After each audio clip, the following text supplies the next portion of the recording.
Bom, boa tarde a todos. Nós vamos gravar aqui um webinar das mudanças nos critérios de desempenho térmico da NBR 15575 e para isso nós vamos aqui apresentar a nossa programação. A programação é a seguinte: primeiramente eu vou me apresentar. Eu sou o engenheiro Luciano Coutinho Nunes, sou auditor líder especialista pela certificadora APSER Brasil, consultor em projetos civis, gerenciamento de obras e sistemas de gestão da qualidade, tanto ISO 9001 quanto PPQPH. Sou pós-graduado em projetos urbanísticos de infraestrutura e parcelamento de solo pela Universidade de Secov e graduado em engenharia civil pela Unicamp. Eu vou apresentar o método simplificado da avaliação do desempenho térmico. Em parceria comigo vai apresentar o engenheiro José Aparecido Oliveira. Ele vai apresentar a avaliação do desempenho térmico pelo método detalhado.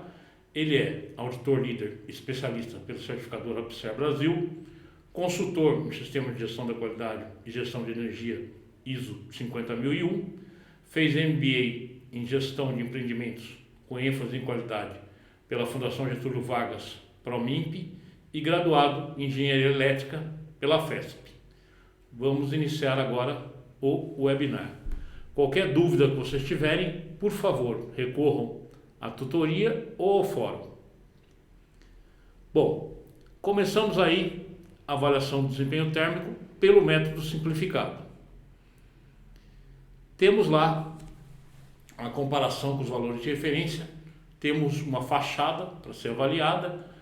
Importante falar que todos os dados, transmitância térmica, capacidade térmica, absortância térmica solar, abertura de ventilação e elementos transparentes, todos esses dados serão fornecidos a vocês pelos fornecedores dos materiais que serão utilizados nessa fachada. Isso é fundamental para que vocês tenham esses parâmetros em mãos para poder fazer a avaliação pelo método simplificado.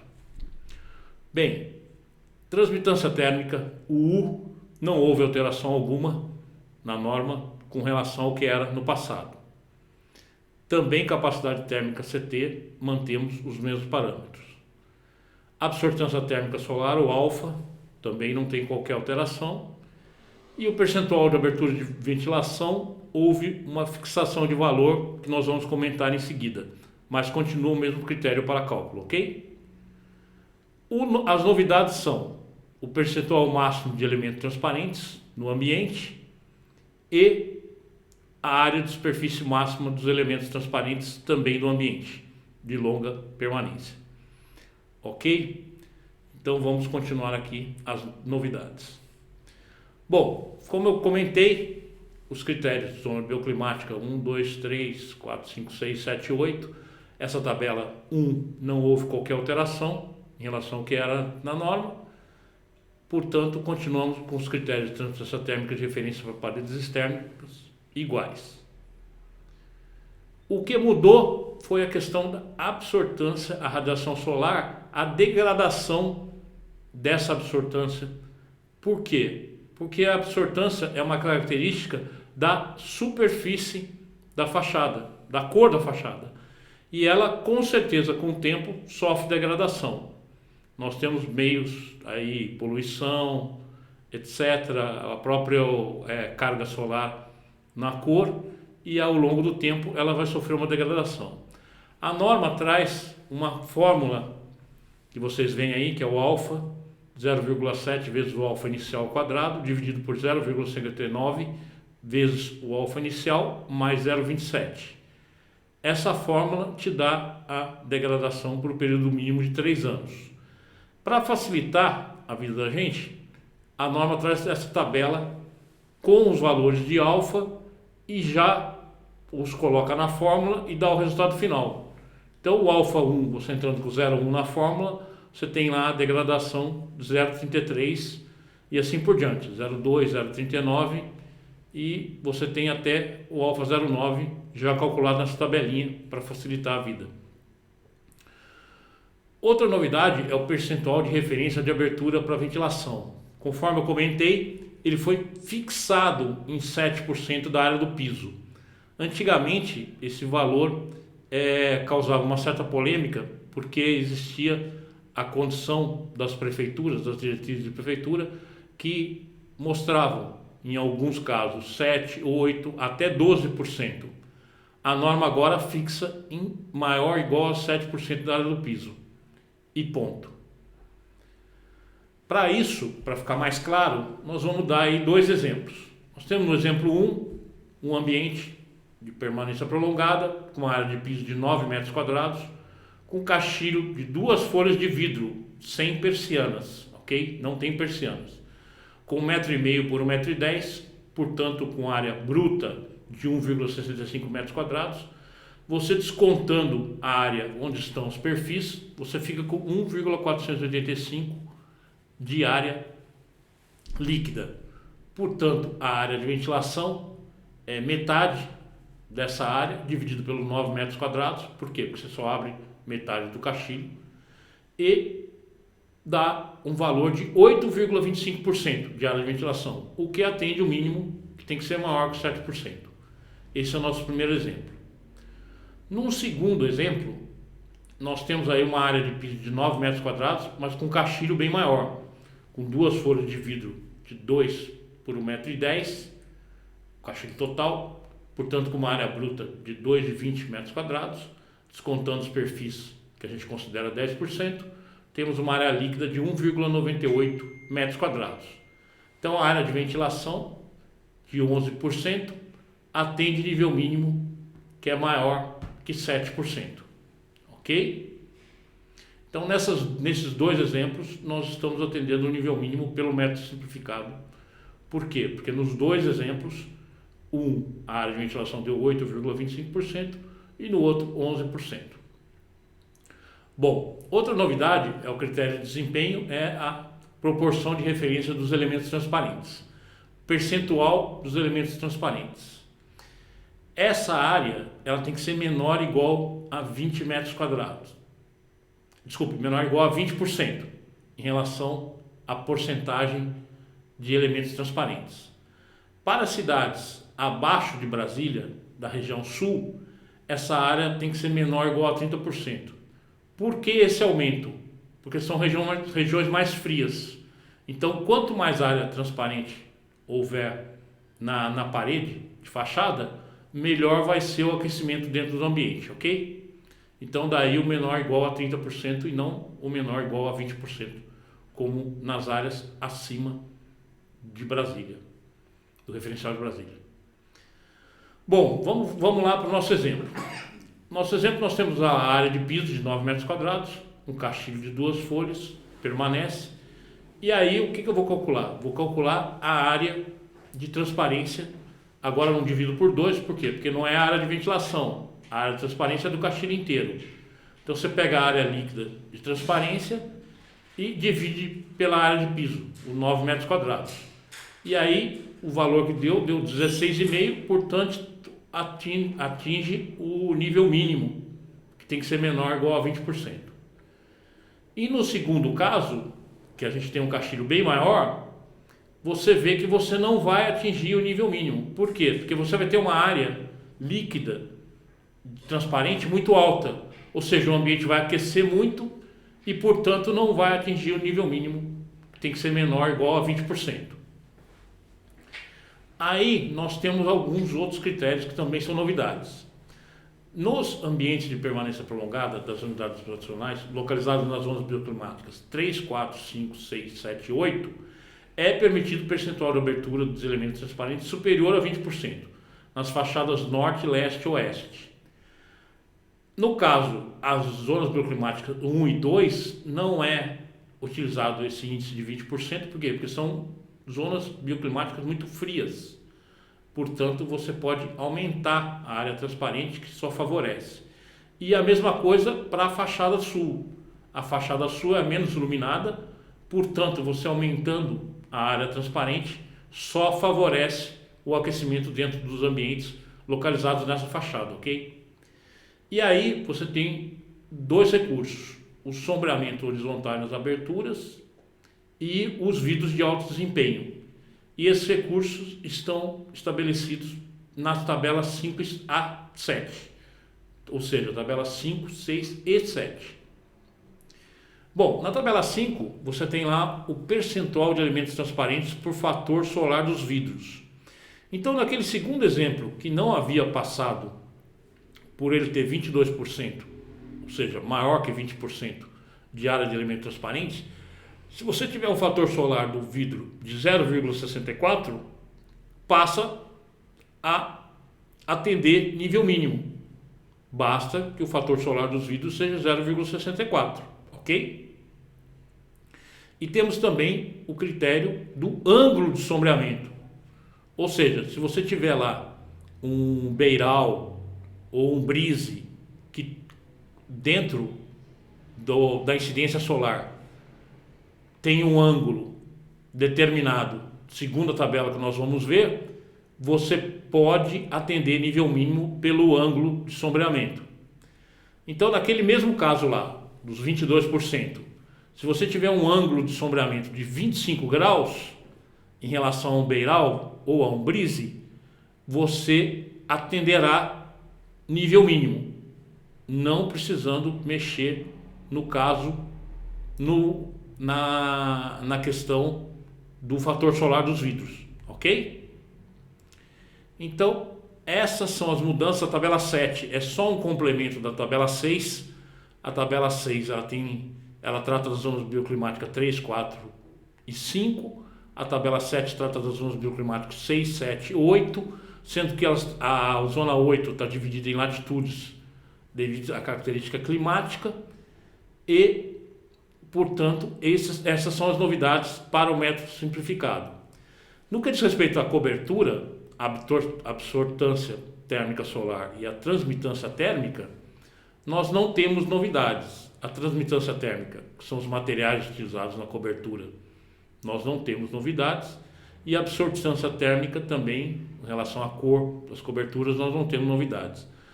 O que mudou foi que eles trouxeram as tabelas de transmitância térmica de referência de coberturas da 15220 para 15571, ou seja, eles trouxeram essa tabelinha aí da abertura em questão de beiral para ventilação do ático, que estava na 15220, e trouxeram para 15575, ok? Essas são as novidades pelo método simplificado, e agora eu vou passar ao meu companheiro aqui de apresentação, que vai detalhar o método detalhado da avaliação do desempenho térmico. Agradeço a vocês a atenção e vamos a ele.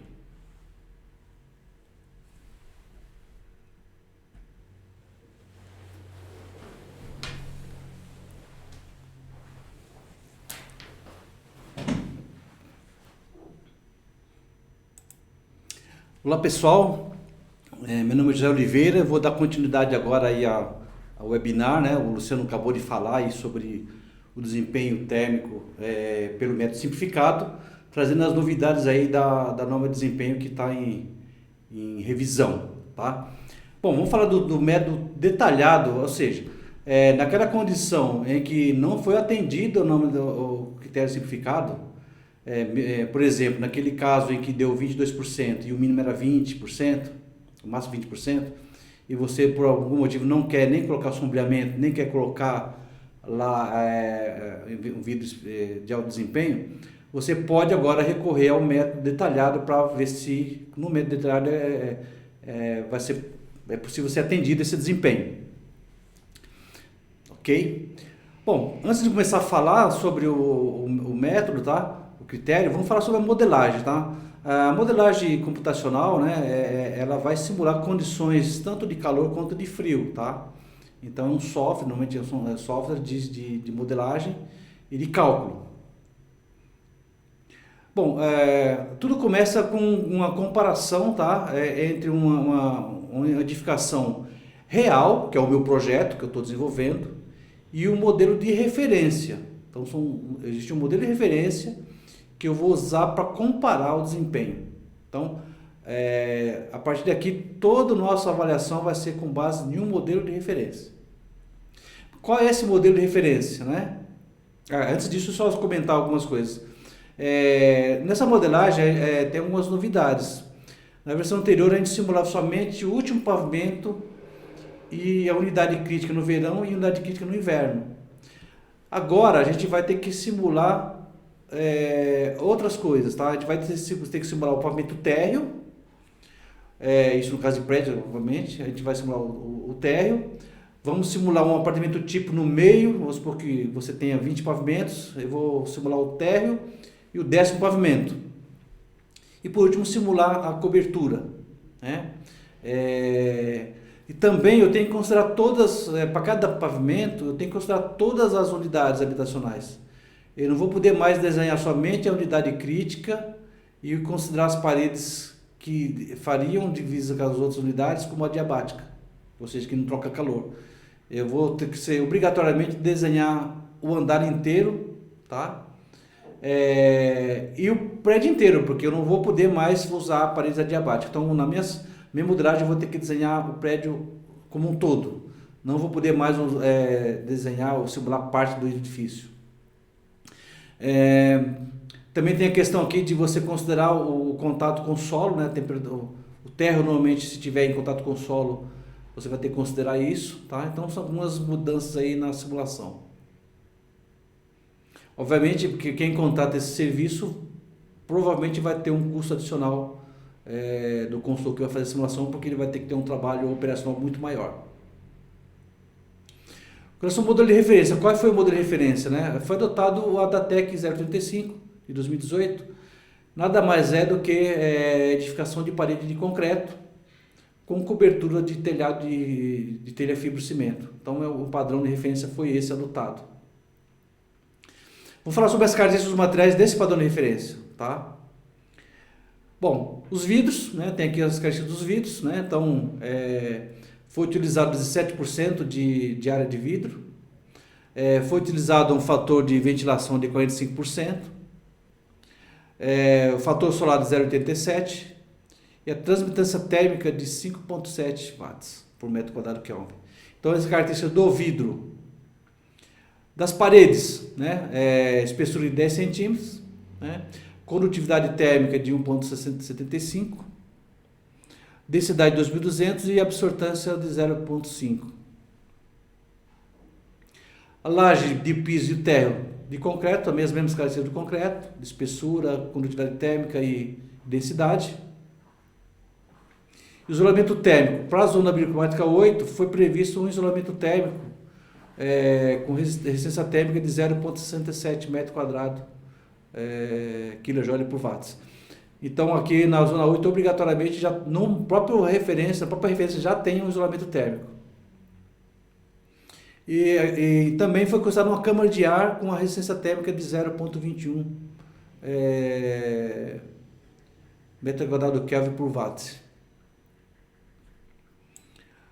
E por último, nosso telhado, que é o telhado de fibrocimento, né? Que tem aí uma espessura de 8 milímetros de telha, condutividade térmica 0,65, densidade 1.700 e absortância 0,6.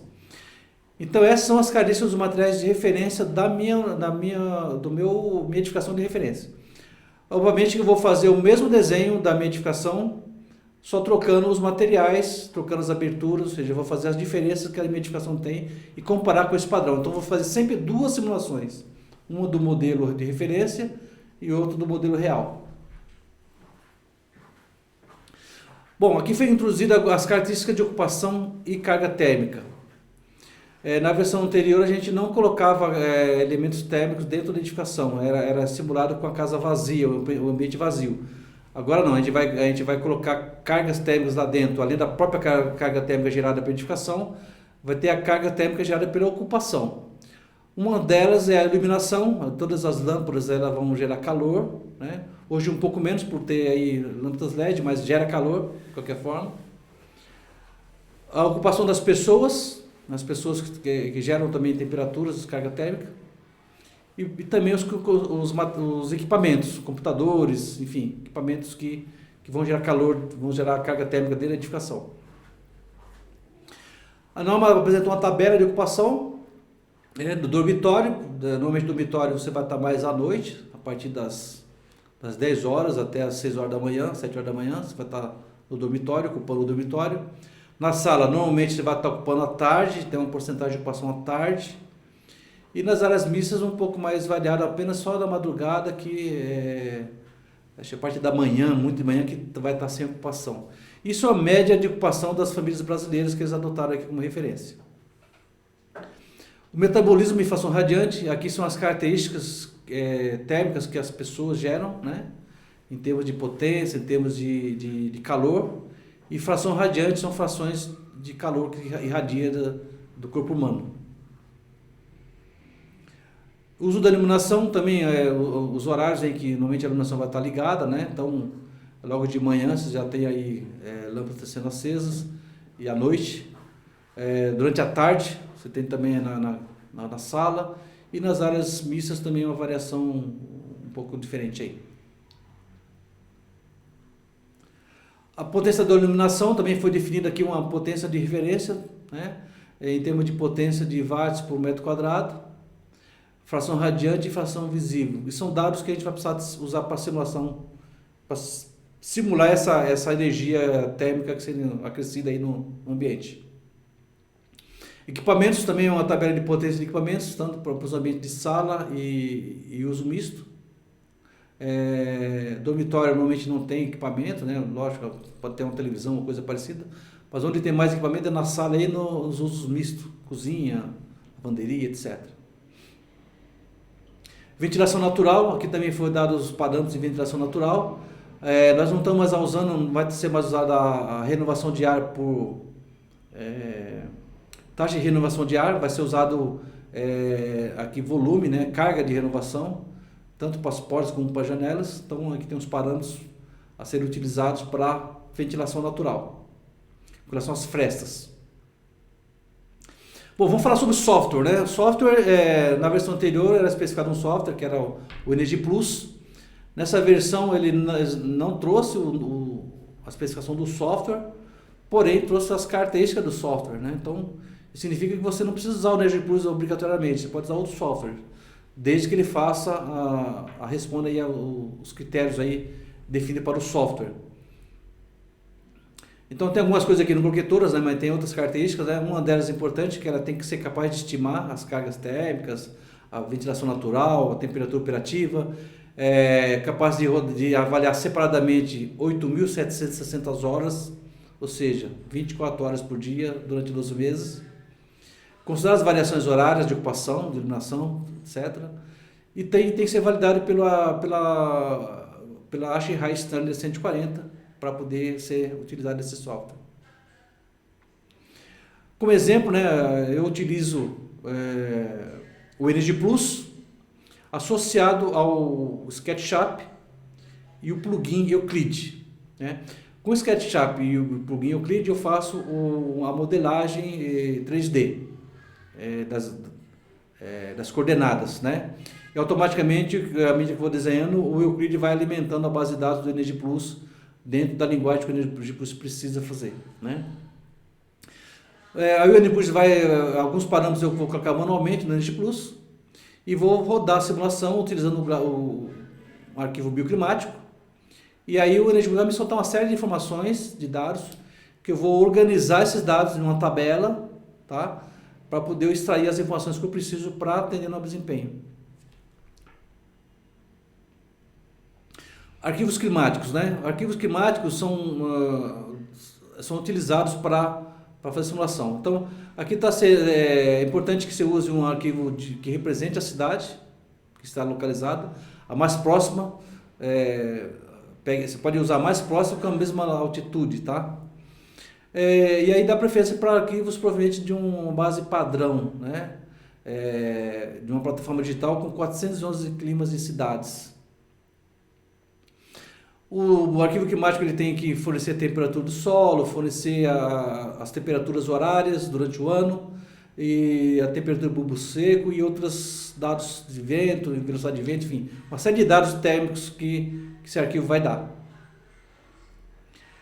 Uma das plataformas que a gente encontra isso é no Labier, né, que tem aí os arquivos do IMAP, o IMET 2018, que tem vários dados lá que você pode baixar. Pode ter outras fontes, né, essa é a que eu tenho utilizado, que tem os arquivos do IMET para ser utilizado. Bom, vamos entrar agora nos critérios, né? Os critérios que foram definidos agora na nova versão, no método detalhado, foram 3. O primeiro é percentual de horas ocupadas dentro de uma certa faixa de operação. A temperatura operativa anual máxima e mínima durante a ocupação. E a carga térmica anual, da edificação. Sempre comparada com o modelo de referência. Bom, com relação a faixas, né, foram definidos alguns intervalos de temperaturas externas. O intervalo 1, que vai de 18 a 26 graus, o intervalo 2, que vai de 26 a 28, e o intervalo 3, que vai de 28 a 30. Aqui, para ter uma ideia, no intervalo 1 existem 259 cidades. No intervalo 2, tem 121 cidades. E no intervalo 3, 31 cidades. Isso são gráficos, arquivos bioclimáticos que tem disponíveis para a gente analisar. Por que foi isso? Com base nessa faixa que eu vou começar a fazer o meu estudo, tá? Porque essas faixas estão bem direcionadas às cidades específicas, né?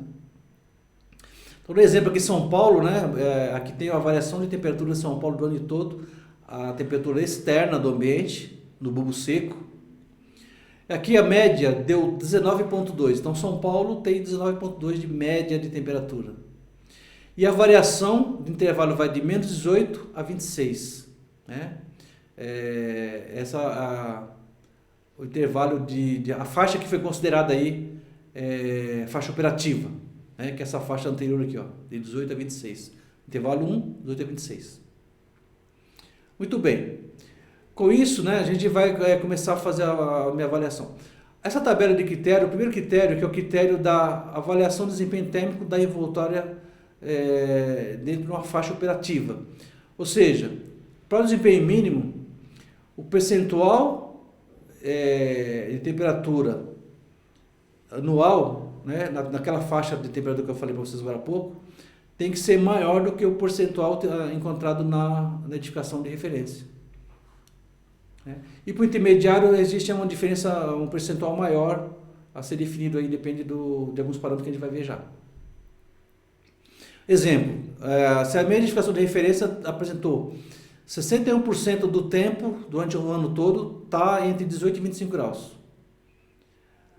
No meu real deu 70% do tempo. Né? Então, está melhor, ou seja, eu estou mais tempo durante o ano dentro da faixa de operação. Então eu tenho nível mínimo, porque eu tenho a porcentagem real está maior do que a porcentagem de referência. A temperatura operativa anual e máxima, que é o segundo critério. Né? Aqui a gente vai usar a temperatura máxima com uma tolerância maior de 1 grau, somada a 1 grau. Então o que significa isso? Vou dar um exemplo aqui, né? Que foi mais fácil de dar um exemplo. Sempre eu vou usar a temperatura máxima real, tem que estar menor que a temperatura máxima da referência, mais 1 grau. Então, vou dar um exemplo aqui, ó. A temperatura de referência deu 33,4 graus. Somado a 1 grau, que é a nova teoria de tolerância aí, deu 34,4. A minha edificação real na simulação deu 33,7, temperatura máxima. Então, nesse caso aqui, eu estou atendendo, porque eu estou 34,4, estou menor do que 34,4. Então, a minha temperatura real está menor da referência, com mais 1 grau. Então, estou atendendo o mínimo. O terceiro critério é a questão a diferença de carga térmica, né? Então, para o critério mínimo não existe essa exigência, tá? Para o intermediário, o que eu vou querer aqui? Que a minha diferença de carga térmica, né? A minha redução de carga térmica tem que estar maior da minha unidade real, tem que estar maior do que a do modelo, em uma certa porcentagem. E o superior, essa redução tem que ser maior. Vou pegar um exemplo aqui, né? No nosso exercício aqui, a gente viu que nós estamos na faixa de 60% a 70% lá, de diferença da faixa de operativa, né? Então, nesse caso aqui, para eu ter um desempenho intermediário, eu tenho que ter 15% de diferença entre a minha unidade e o modelo. E se eu atender esses 15%, eu não preciso, nesse caso aqui, não tem exigência de carga térmica, aqui, redução de carga térmica, é apenas a parte de diferença de ocupação. Então, o que acontece aqui nesse exemplo? A minha unidade dá de 61, na faixa de 61%, de 18 a 25 graus. O real está de 70%. Então, aqui a gente tem uma variação real versus a referência de 9%. Então, não está atendendo, porque eu precisaria que desse 15%. Né? Então, voltando aqui, ó, eu precisaria que aqui tivesse diferença de 15% entre o modelo real e o modelo da referência. Eu estou com 9% ainda. Então, não, esse modelo atendeu ao nível mínimo lá, mas não atende o intermediário. Por consequência, não vai atender o superior também, tá? Então, isso é meio que automático. Então, ele não atende o intermediário. Com relação ao nível superior, é a mesma coisa, tá? Eu tenho a mesma faixa operativa, eu tinha que atender os 15%, que eu já não atendi. E, além disso, eu tenho que ter uma redução de carga térmica de 50% em relação à referência. A metade da carga térmica. Então, eu não atendo o primeiro, já não atendo o segundo também. Então, nesse exemplo aqui, eu teria que ter a minha redução de carga térmica deu 30%, nesse exemplo, e a minha variação de ocupação deu apenas 9%. Então, não atende, porque eu precisaria ter pelo menos 50% de redução de carga térmica e pelo menos 15% de variação aí de temperatura, de uso de temperatura. Variação de porcentagem de uso aqui, né? Bom, é isso, pessoal. A gente deixa aberta a questão de perguntas, tá? Pode usar mandar pelo nosso fórum ou pela tutoria, que a gente vai estar respondendo a cada uma das perguntas que foram chegar até nós. A gente vai estar disponibilizando um curso em breve, né? Assim que a norma for publicada, né? Eu já vou estar com o treinamento preparado. A hora que a norma for publicada, se não tiver ocorrido nenhuma alteração, a gente vai estar disponibilizando esse treinamento para vocês aí. Tá? Então fiquem atentos aí para quando isso for lançado. Ok? Deixo aqui nosso e-mail, além da plataforma, você pode mandar um e-mail para nós e a gente pode estar respondendo a qualquer questionamento, qualquer dúvida que surgir aí. Muito obrigado e até o próximo treinamento aí que a gente vai estar disponibilizando. Obrigado, até mais.